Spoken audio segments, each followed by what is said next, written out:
सन्मान्य सभापती महोदय, सन्मान्य सदस्य चित्राताई वाघ यांनी अर्धा तास चर्चेमध्ये अक्कलकुवा आणि धडगाव या नंदुरबार जिल्ह्यातल्या एकूणच सगळ्या अतिदुर्गम असणाऱ्या आदिवासी तालुक्यामध्ये आशा स्वयंसेविका ज्या काही काम करतायत आणि त्यांच्यासाठीचे एकूणच प्रश्न यासाठी त्यांनी काही सूचना अर्धा तास चर्चेच्या माध्यमातून मांडलेत. आणि त्या चर्चेच्या अनुषंगानं सन्मान्य सदस्य उमाताई खापरे यांनी सुद्धा त्या सगळ्या आशा स्वयंसेविकांचे प्रश्न असतील किंवा आदिवासी भागातील सर्वच आरोग्याच्या सुविधा अधिक दर्जेदार करण्यासाठीच्या काही सूचना केलेल्या आहेत. विशेषतः सन्मान्य चित्राताई वाघ यांनी जे काही सूचना केल्या त्याच्यामध्ये त्या स्वतः त्यांनी दौरा केला आहे. त्या दौऱ्यानंतर त्या सन्मान्य मुख्यमंत्री महोदयांना भेटले आहेत. मुख्यमंत्री महोदयानंतर त्यांनी माझ्याकडे सुद्धा एक बैठक लावली आणि त्या सगळ्यांमध्ये या सगळ्या प्रश्नांचे बरेचसे विषय चर्चेला गेलेले आहेत.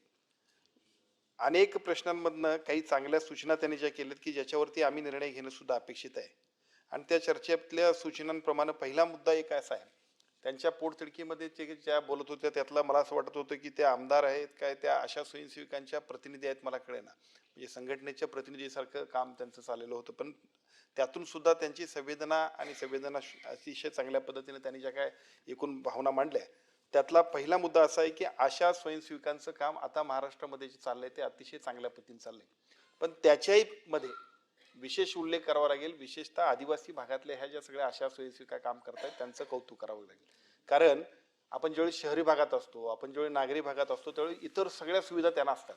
त्यामुळे आपल्या सगळ्या सार्वजनिक आरोग्य विभागावरतीच लोड असतो याच्यातला भाग नाही. परंतु इथं आशा स्वयंसेविका असतील किंवा सार्वजनिक आरोग्य विभागाची यंत्रणा असतील याच्याशिवाय दुसरा पर्यायच नाही. आणि अशा वेळेला ज्या काही आमच्या आशा स्वयंसेविका असतील तिथले सगळे आरोग्याचे कर्मचारी असतील जे काही काम करतायत ते खूप महत्त्वाचे आहे. त्यामुळे त्यांच्यासाठी ज्या ज्या काही सूचना सुधारणा आपण करायला पाहिजे त्या निश्चितपणे आपण करू. त्यातला पहिला मुद्दा आपण सांगितला की त्या सगळ्या लोकांच्यासाठी एका बाजूला आपण सगळ्यांनी मोबाईल द्यायला पाहिजे. खरं तर मागच्याच PIP मध्ये आम्ही तरतूद ती केलेली होती, परंतु ती तरतूद मागच्या वेळेला NHMच्या एकूण बजेटमध्ये नंतर बजेट आलं नाही त्यामुळे झालं नाही. पण पुढच्या टप्प्यामध्ये आपण दर्जेदार अशा पद्धतीचा मोबाईल त्यांना देऊ, कारण ती त्यांची नाही आमची गरज आहे. डिपार्टमेंटची गरज अशी आहे की आता हे मी परवा सुद्धा अयोध्येच्या दौऱ्यावरती म्हणजे उत्तर प्रदेशमध्ये गेलो होतो आणि एका उपकेंद्रामध्ये ज्या पद्धतीने कवचचं जे काय त्यांच्याकडे जे एक अतिशय चांगल्या पद्धतीनं काम चाललंय ते बघितल्यानंतर माझ्या असं लक्षात आलं की ह्या सगळ्या कामाची गरज आपल्याकडे सुद्धा छोट्या छोट्या वाड्या खेड्यांमध्ये जर आपण दिली तर लोकांना दर्जेदार पद्धतीच्या सुविधा देऊ शकतोय. त्यामुळे या PIP मध्ये किंवा राज्य शासनाच्या बजेटमध्ये आम्ही ती तरतूद करतोय आणि मोबाईल सुद्धा आपण घेतोय. दुसऱ्या बाजूला आपण सांगितलं की ॲम्ब्युलन्स सुद्धा द्यायला पाहिजे. या सातपुड्याच्या पर्वत रांगांमध्ये ॲम्ब्युलन्स एक नाही बऱ्याचशा द्याव्या लागतील. खडके साहेब आपण सुद्धा त्याला साक्षीदार आहात. कारण मी ज्यावेळेला तिथं दौरा करत होतो त्यावेळेला वरच्या बाजूला गेलं की खालचा आणि वरचा काही संबंधच येत नाही. म्हणजे तिथंच तुमच्या अमरावतीपर्यंत किंवा खालच्या बाजूला आमच्या बच्चूभाऊंच्या मतदारसंघापर्यंत यायचं झालं तरी सुद्धा जी काय अवस्था आहे तोपर्यंत पेशंटनं काय करायचं, फक्त देवाचा भरोसा ठेवूनच जायला पाहिजे अशी सगळी परिस्थिती आहे. त्यामुळं त्या सगळ्या गोष्टींसाठी आपण तिथं स्वतंत्र ॲम्ब्युलन्स सुद्धा CSR आता आमच्याकडे उपलब्ध आहे. अनेक लोक आपल्याकडे मदत करायला तयार आहेत. आपण त्याच्यासाठी मॅनपॉवर सुद्धा जे काही कॉन्ट्रॅक्ट बेसवर घ्यायला पाहिजे ते आपण घेऊ आणि ॲम्ब्युलन्सची सुद्धा पर्याय उपलब्ध करण्यामध्ये आपण पुढे जाऊ. दुसरं आपण सांगितलं की जननी सुरक्षा योजना जी आहे त्या जननी सुरक्षा योजनेमध्ये आपण जे काही एकूण पैसे देतोय त्या पैशामध्ये सुद्धा वाढ करायला पाहिजे. थोडासा हा मुद्दा फायनान्शियल बर्डनचा आहे, परंतु निश्चितपणानं पूर्वी जर 50 रुपयेमध्ये आपण सगळं जेवण द्यायचं म्हटलं तर ते कसं शक्य आहे. पण त्याच्याबद्दल एक बैठक घेऊन त्याच्यामध्ये काय सुधारणा करायला पाहिजे ते आम्ही करू. आपण वजन काटा, थर्मामीटर एकूण त्यांना सगळ्या गोष्टी देण्याबद्दल सुद्धा सूचना केल्या. तर निश्चितपणाने ज्या ज्या गोष्टी त्याच्यासाठी आवश्यक असतील त्या आपण करण्यासाठी पुढे जाऊ आणि या एरियासाठी म्हणजे आपण जी बैठक घ्यायची म्हणतोय त्या बैठकीमध्ये सुद्धा हे मुद्दे घेतले तर त्याचा फायदा निश्चितपणाने होणार आहे. त्यामुळे निश्चित या सगळ्या गोष्टी आपण करण्यासाठी पुढे जाऊ. आपण त्या सगळ्या आमच्या आशा स्वयंसेविकांना ज्या काही साड्या द्यायला पाहिजे त्याच्यासाठी सुद्धा आपण बजेट वाढवण्यासाठी सांगितलं. या वर्षीच्या बजेटमध्येच आम्ही 600च्या ऐवजी 1200 रुपये करण्याबद्दल आम्ही PIPला आम्ही केंद्र शासनाकडे सूचना केलीत आणि त्याच्या माध्यमातून आम्ही त्यासुद्धा प्रस्तावाला यावर्षी मान्यता मिळेल आणि या सगळ्या गोष्टी होतील.